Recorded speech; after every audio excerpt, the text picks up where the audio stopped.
welcome to Core Conversations. My name is Andrew Doust and I'm the Director of Core Venture.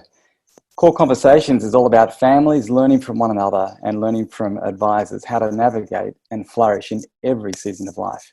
And today's conversation is with Jim Grubman. Jim is a noted author, he's a speaker around these issues, he's a psychologist, and he has 40 years of experience working with families in areas of family governance, family dynamics, and wealth psychologist. It really is a pleasure to welcome Jim here today. I think we're going to learn a huge amount from him as we consider this topic of how families can stay cohesive in a time of crisis. Well, Jim, welcome. It's great to have you with us on Core Conversations. Thank you for having me, Andrew. Yeah, it's great to have you. And you're no stranger to this. You work with families all around the world, and crisis is no new thing for families either. So I wonder if you can just give a bit of context to this particular season we're in, and perhaps some of the families you're working with, what you're noticing, what they're doing.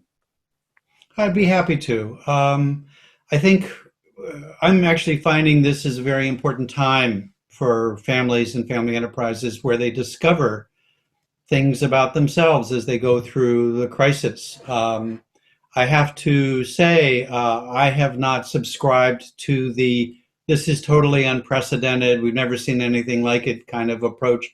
We have often seen crises that have health and financial effects. There have been pandemics or severe viral infections, Ebola, SARS before.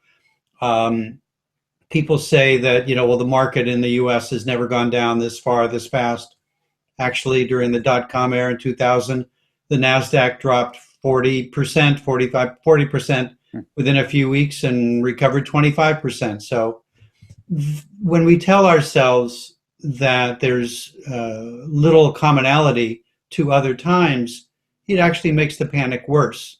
When we remind ourselves, this may be unique, this may be severe, but we can cope, we can use things that we've had from before, then I'm finding those families that keep that perspective are showing a little more resilience, which is, what we all want right now. What can you share with us about how different generations are coping, what one might learn from the other? I had, in my discussions with various families, I had one family where I was actually talking with all three generations on a Zoom call at once. And one of the things that they were discovering was that the younger generation was orienting not just to their parents, but to the grandparents in a closer way, saying, this is the first time I've had this. Tell me about other times. How should we do this? And they're listening to what all grandparents, myself included, love to do, which is tell stories. And so what used to be, oh, please, I don't want to hear another story. They're asking stories about prior crises, either in the family or in the family enterprise. And in some cases, hearing it for the first time. I would add, I've actually seen, and this just happened in the last 2 days, a really interesting event within a family enterprise, within family governance. One of the things that we all need to remember is for the next generation, this is the first major crisis that they have dealt with. They have heard stories, but many of them were either very young or not even around during the Great Recession, even back to the dot-com era. And so as they come of age, I was talking with a 28-year-old, I'll call her Chris, and she was relaying a story where she's now a new member of the family council. They had a meeting on technology, and she was very nervous. She did not know, is the business going to be okay? Is the family going to be okay? There were people scattered. And she relayed that sitting in the family council meeting, her father, who was the family council leader, was asking from various advisors, how's our cash flow on real estate? People are not able to pay their rents. What are we going to do? Different advisors, the CFO spoke up and talked about burn rates. And even though Chris was educated and an up-and-coming owner, she found much of the conversation to have a lot of jargon, and she was nervous. Her the white noise in her head was getting in the way of her being able to understand some of what was going on or concentrate on it. And she heard a lot of things going back and forth and back and forth with great trepidation, because she admitted, she did not want to sound or feel stupid. She raised her hand and she said, I just need to ask one question. Are we going to be okay? It was such a simple, basic question. And for some of the advisors, perhaps it was like, well, of course. But her father later told her that he really understood that lost in everything was simply, are we going to be okay? And he responded in front of all the advisors and the family council, and he said, from what we see right now, yes, we're going to be okay. That may change, and if it does, we will let you know. But yes, we all need to remember for each other, we're going to be okay. And the entire council relaxed. Wow. Really powerful. It's a great example. I was really moved by it, that number one, sort of out of the mouths of next gen sometimes come what we all need to remember. But at times like this and during crises, sometimes the simple question and the simple answer are what we need the most. Yeah, that's really powerful. And it's a great reminder too that this generation has not been through the struggles that the earlier generations did, either to build the business or prior to that, living through some of the great crises the world has faced. You mentioned before about the storytelling, which I thought was really, really, really interesting, that this is an opportunity to tell stories of times gone by where struggle has led to strength, where crisis has, we've come through the other end, brighter and better.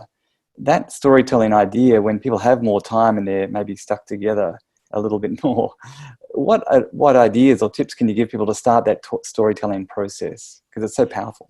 One of the things that family members can do is ask the other, particularly for elders and older members in the family. You need to remember, when a family has been extremely successful, the impression that the next generation has is it was a straight line up. There were no setbacks. There were no crises. Everything worked out. We know how the story turned out. And I remember one family I worked with years ago where at a large family assembly, the grandfather, who was the patriarch of a very successful enterprise, talked about the fact that at one point early on in the business, they were on the edge of bankruptcy. And one time that he said, and he's telling this to the family, he said, on a Friday, I did not know whether I was going to be able to make payroll. And I instructed my accountant, it was a smaller business then, to go home and get the title to the Cadillac that they had just bought. And he said, I want you to take the car back to the dealer, turn it in, and get the money. And the accountant did, and they were able to make payroll and turned the corner, and it was okay. That story shocked the next generation, that they got that close to it all going away. So this is a time when elders can say, look, we have faced these things before. This is what you do. And really that leads to the last question, because there's a whole bunch of worries people will feel, needs they might have. You mentioned Chris and the story you shared of her in the governance meeting, but clearly the worries and concerns in people's minds, we often keep them to ourselves because we don't think we can share them. Yes. This time is a time to really be open about our needs and concerns. How would you suggest that next gen perhaps take care of their parents, and parents think about taking care of their next gen? What are some ideas and tips on that? That's a great question, Andrew. And it's something I think families need to think of. This, in my working across many families, what I'm finding is people are really discovering the value of two things: family communication and family governance. Those families that did the hard work of creating transparency, information sharing, family meetings, and family communication are finding that they have a vehicle for being able to stay communicating with each other now, and they're really getting the benefit. Those families that also did the hard work of creating good family governance with good decision making, uh, drawing out views, asking people various things, they are also now discovering they're getting the benefit of their family governance. And those families that saw it as a nice to have, but not a gotta have, they are missing it and they're struggling. So you're very right. This is a time for family communication from all generations. But those families that have worked at creating mechanisms for it are much farther ahead and coping much better than those who are now realizing they're missing it. The storm reveals how well you built your house, doesn't it? It It's really a does. great, yes, it's a great analogy. And it's funny, I often work with advisors. Clients often ask you when the next storm is coming, how long will it be, how bad will it be? And what I suggest advisors help their clients with is focus on making your portfolio storm proof. Mm. Don't worry about the storm itself. And your family too, because that's the vehicle in which the portfolio sits. So what you've, Absolutely. You have to make the family storm proof as well. And I think yeah. that's what people are finding, whether they did the work to do that, or maybe that's what's going to come out of this is more work on that. And in sort of wrapping up, that you've given some great ideas and tips. But for those families who perhaps haven't built their house to weather this storm, they're in a situation now, perhaps forced together in ways they weren't expecting, where they can do the hard yards, and that might be hard. There may be some painful, conversations to have, some forgiveness to offer, and some grace to offer. But it sounds like this is a time when families can rebuild and set themselves up well for the next season. Absolutely. It's a time when people are learning about themselves and each other. And as Chris said, that I mentioned telling that story, when she was wrapping up talking about what is probably going to be one of the most powerful moments of her life, she said, not only did she relax and feel relieved by being reassured, she felt grateful. She really, her love for her family grew, and she realized that the family was taking care of her and each other. And so this is probably going to have a great effect. So those families that may not have done as much before, uh, it's not too late. This is the time to start working on it because, there will be another crisis at some point. Jim, that's so helpful, and it's such a lovely note of hope to end on. Thank you for your time. Thank you for the work you do with families. Keep doing it and keep writing about it as you do in your books. They're brilliant. We appreciate it, and we look forward to welcoming you back sometime in the future on Core Conversations. Thanks, Thank Jim. you for having me, Andrew.